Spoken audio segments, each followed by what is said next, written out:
Let me tell you a story.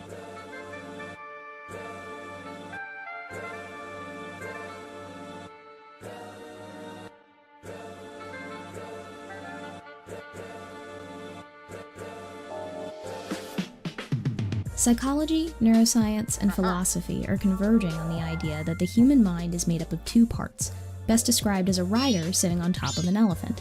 The elephant represents the bulk of human evolutionary history. It encompasses our animality as a species. It is your automatic self, driven by intuition, emotion, and desire. In biological terms, the elephant mostly represents your evolutionarily older brain structures, ones we share in some capacity with many other animals. Essentially, the elephant's job is to keep you alive and successfully reproducing. The rider sitting on top of the elephant is newer stuff. It represents brain structures that humans have specialized in, namely cerebral cortex. Humans have more cortex than any other animal, and it's what historically allowed us to develop language, morals, and egos. These changes were derived during the process of humans becoming ultra-social. This just means that humans, for the most part, need other humans to survive. We're like bees in this way. We require hives. We do best in the context of social networks like families, companies, and societies. The rider is your rational self, your attempts at control over your various passions. It was key to the realization of human ultrasociality that something evolved to regulate the elephant. Purely selfish animals work together very poorly. The rider better understands the benefits of altruism. But look at this power dynamic. The rider cannot control the elephant by force alone. If it hopes to do anything at all to steer its behavior, it requires finesse. No one can manage perfect control all the time. That requires mindfulness, energy, and attention, all limited resources in a world full of distractions.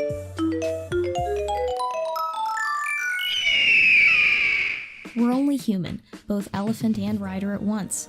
And because the elephant makes up most of our evolutionary history, the desires it stirs within us are remarkably powerful.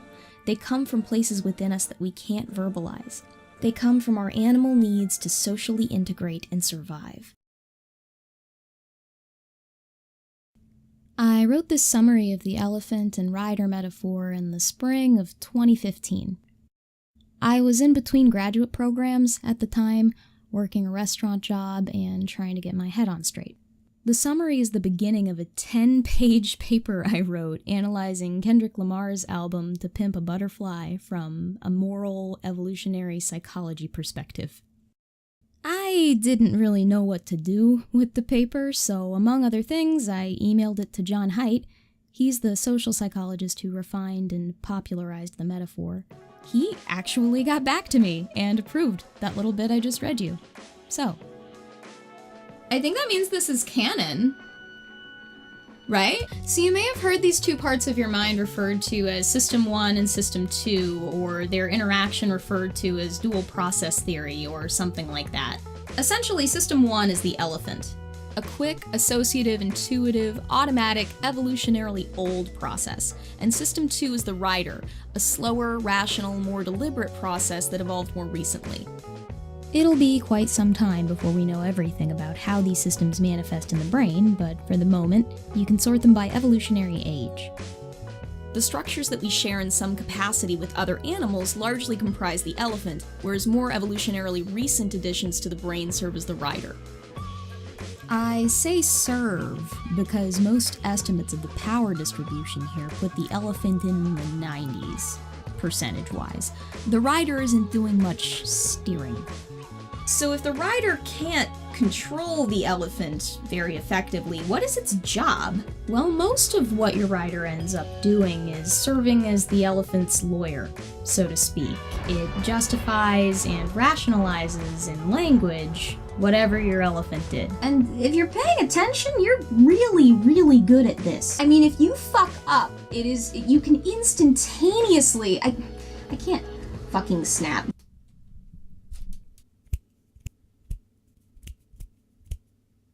Hey, fuck you. This is YouTube. I can do whatever I want. You can instantaneously justify what you have just done.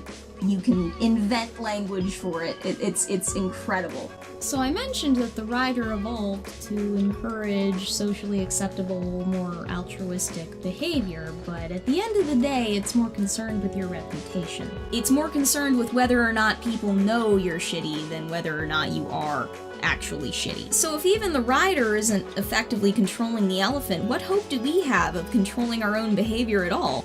Well, controlling your elephant, and ultimately your behavior, is much more a matter of shaping your environment to facilitate the desired outcome. The road to success is not paved in willpower and brute force. The metaphor is the way it is for a reason. It's a fucking elephant. You can't just make it do whatever you want. I don't intend to use the System 1, System 2 language in my videos. I think it's bland, non-descriptive. It doesn't communicate the power differential between the two parts of the mind, the animality-humanity dynamic. There's a lot of things about it that I don't like. These are all things addressed by the elephant rider metaphor. It's a memorable visualization that puts complex thoughts and feelings into simple, relatable language that even children can understand. I think some academics are reluctant to use this objectively superior language because it doesn't sound as sterile and science-y as System 1 and System 2, so I imagine it's going to stick around for as long as academics want to sound smart more than they want to be useful. So what's the moral of the story? You are of two minds, an intuitive, emotional elephant and a rational rider. Knowing what drives your elephant is key to controlling your behavior rather than just rationalizing it. Try to observe this dynamic in your own head, in your own life.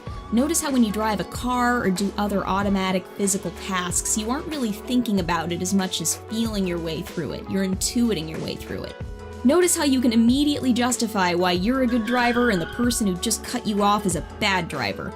And notice how you can't really think your way into or out of strong, intuitive feelings, no more than you can make a dog happy by wagging its tail.